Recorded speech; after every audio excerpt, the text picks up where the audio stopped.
Thank you so much for watching our video. Please do not forget to like, comment, share and subscribe to Reality of Islam. ROI کی speeches کو subscribe کر کے bell icon پر ضرور click کریں. جزاک اللہ.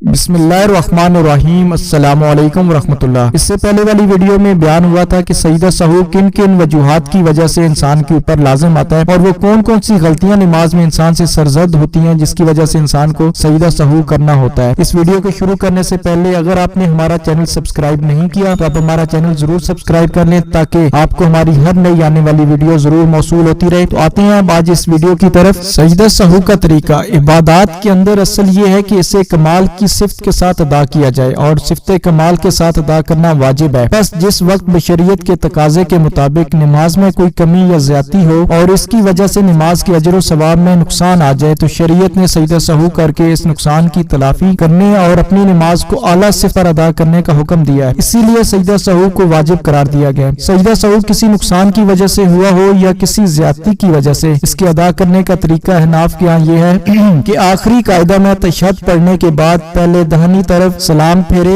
اور اس کے بعد 2 سجدے کرے, پھر تشہد, درود شریف اور دعائے معصورہ پڑھ کر نماز سے نکلنے کے لیے سلام پھیرے. تو یہ جو سجدہ سہو کا طریقہ ہے یہ ہر ایک مسلمان کو بھی آنا چاہیے اور تمام بچوں کو بھی یہ سکھانا چاہیے تاکہ ہم لوگ ان تمام چیزوں سے باخبر رہ سکیں. حدیث شریف میں آیا ہے, سیدنا ثوبان رضی اللہ تعالیٰ عنہ سے مروی ہے کہ رسول پاک صلی اللہ علیہ وسلم نے ارشاد فرمایا, ہر سہو کے لیے 2 سجدے ہیں سلام کے بعد. حوالہ آپ دیکھ سکتے ہیں. ایک دوسری حدیث میں ہے کہ سیدنا عبداللہ بن مسعود رضی اللہ تعالیٰ عنہ فرماتے ہیں کہ نبی کریم صلی اللہ علیہ وسلم نے ظہر کی نماز 5 رکعتیں پڑھائیں تو آپ صلی اللہ علیہ وسلم سلام کے بعد سہو کے 2 سجدے کیے. حضرت ابن مسعود رضی اللہ عنہ سے مروی ہے کہ نبی کریم صلی اللہ علیہ وسلم نے ارشاد فرمایا, جس شخص کو اپنی نماز میں شک ہو جائے, بس اسے یہ سمجھ نہیں آیا کہ 3 رکعتیں پڑھی ہیں یا 4, تو وہ ثواب کو سوچے اور اس پر بنا کرے. مطلب وہ جو اس کی ذہن میں صحیح چیز آ رہی ہے کہ 3 پڑھی ہیں یا 4, جس کا شک زیادہ ہو وہ اس کے اوپر کرے اور پھر 2 سجدے سلام کے بعد کرے. اس طرح حضرت عمران بن حسین, مغیرہ بن شعبہ, سعد بن ابی وقاص, حضرت عائشہ رضی اللہ تعالیٰ عنہ, حضرت ابو ہریرہ رضی اللہ عنہ مجمعین سے مروی ہے کہ نبی کریم صلی اللہ علیہ وسلم نے سہو کے سجدے سلام کے بعد کیے. تو یہ تمام حدیث بھی آپ کے سامنے ہیں, اس لیے ہمیں چاہیے کہ ہم ان تمام چیزوں پہ عمل کریں اور ان تمام چیزوں کو اپنے اور دوسرے دوست احباب کے ساتھ شیئر کریں تاکہ ہر ایک کی زندگی میں دین آ جائے, کیونکہ کل اللہ سبحانہ و تعالیٰ کے سامنے ہمیں ان تمام چیزوں کا جواب دینا ہے اور ضروریات دین سیکھنا اتنا ہر انسان کے اوپر لازم ہے تاکہ وہ ہر ایک چیز کو سمجھ سکے. اللہ سبحانہ و تعالی ہمیں